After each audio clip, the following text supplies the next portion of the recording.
తమిళనాడులో ముఖ్యమంత్రి విజయ్ తమ పార్టీ బలం పెంచుకునేందుకు వేగంగా అడుగులు వేస్తున్నట్లు కనిపిస్తోంది. ఇప్పటిదాకా అన్నా డీఎంకే ఎమ్మెల్యేలలో 5గురు రాజీనామా చేయగా డీఎంకే మిత్రపక్షాలను కూడా సమర్థవంతంగా తమ వైపు తిప్పుకున్నారాయన. అయితే అంతటితో ఆగకుండా టీవీకేకు అసెంబ్లీలో పట్టు కోసం కూడా ప్రయత్నాలు మొదలుపెట్టారు. ఇందులో భాగంగానే ఎండీఎంకేని కూడా టచ్లోకి తెచ్చుకున్నారనే సమాచారం వస్తోంది. అయితే ఈ పరిణామం డీఎంకేకి షాక్ ఇస్తోంది. ఎందుకంటే కొన్ని దశాబ్దాలుగా ఈ ఎండీఎంకే డీఎంకేతో మిత్రపక్షంగా కొనసాగుతోంది. ఈ క్రమంలోనే ఈ పరిణామం స్టాలిన్ క్యాంపుపై ఊహించని దెబ్బ వేసినట్లయింది.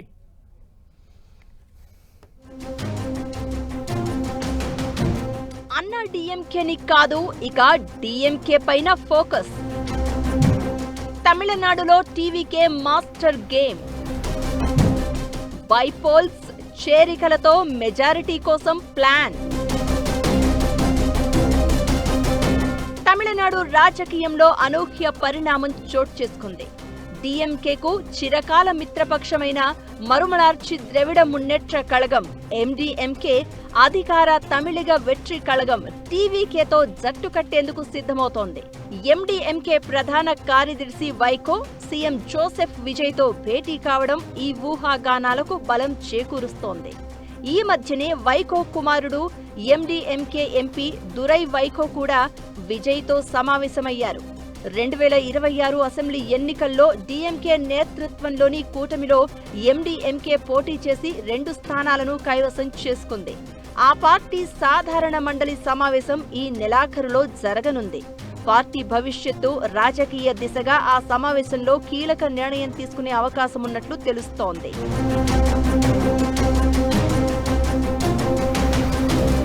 టీవీకే నేతృత్వంలోని మైనారిటీ ప్రభుత్వంపై జరిగిన విశ్వాస పరీక్షలో ఎండీఎంకే తటస్థంగా వ్యవహరించింది. డీఎంకేతో కలిసి పనిచేసిన పలువురు మాజీ మిత్రపక్షాలు ఇప్పటికే టీవీకే ప్రభుత్వానికి మద్దతిస్తున్నాయి. కాంగ్రెస్, వీసీకే, ఐయుఎంఎల్ పార్టీలు ప్రభుత్వంలో భాగస్వాములయ్యాయి. మరోవైపు సిపిఐ, సిపిఎం పార్టీలు విజయ్ నేతృత్వంలోని ప్రభుత్వానికి బయటి నుంచే మద్దతు తెలుపుతున్నాయి. ఈ నేపథ్యంలో ఎండీఎంకే వైఖరి మరింత ప్రాధాన్యం సంతరించుకుంది.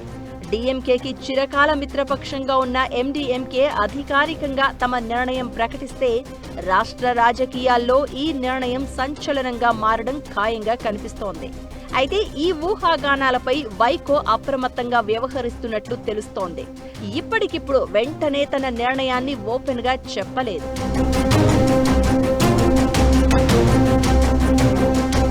ఇప్పటికే అన్నా డీఎంకే వర్గానికి చెందిన 5గురు ఎమ్మెల్యేలు రాజీనామా చేశారు.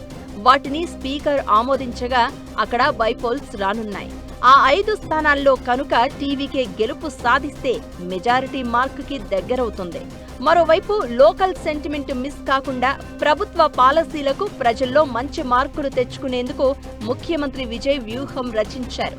రైతు రుణమాఫీ సహా అనేక నిర్ణయాలతో ఓ పాజిటివ్ వైబ్ కోసం ట్రై చేస్తున్నారాయన. ఇప్పటికిప్పుడు ప్రభుత్వంపై వ్యతిరేకత వచ్చే అవకాశం లేదు.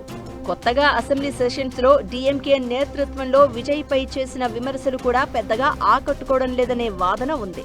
పగ్గాలు చేపట్టి నెల కూడా పూర్తి కాకముందే హీరో కాదు జీరో అంటూ విమర్శలు చేయడం ఆ పార్టీ తొందరపాటు అని విశ్లేషకులు అభిప్రాయపడుతూ ఉండగా, సీఎం విజయ్ మాత్రం సైలెంట్ గా 2 విపక్షాల నుంచి ఎమ్మెల్యేలను ఆకర్షించి రాజీనామాలతో బలం పెంచుకునేందుకు ప్రయత్నిస్తున్నారు.